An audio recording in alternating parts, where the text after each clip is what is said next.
أحمد عزيز مصلي، رئيس جمعية أنازير، ناشط بالمجتمع المدني.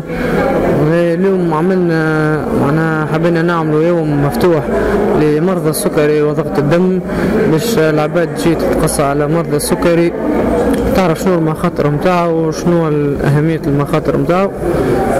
عندنا كما قلنا يوم مفتوح مجاني للعموم، ونتمناو الشفاء للناس الكل، ومرحبا معناها الناس الكل تحب تجي.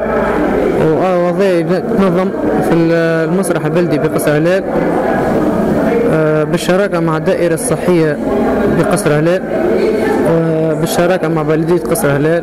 ونشكر السيد كاتب العام بلدية على تعاونه، وعلى الدائرة الصحية على التعاون، ونشكر السيد المعتمد على التعاون معنا، وشكرا.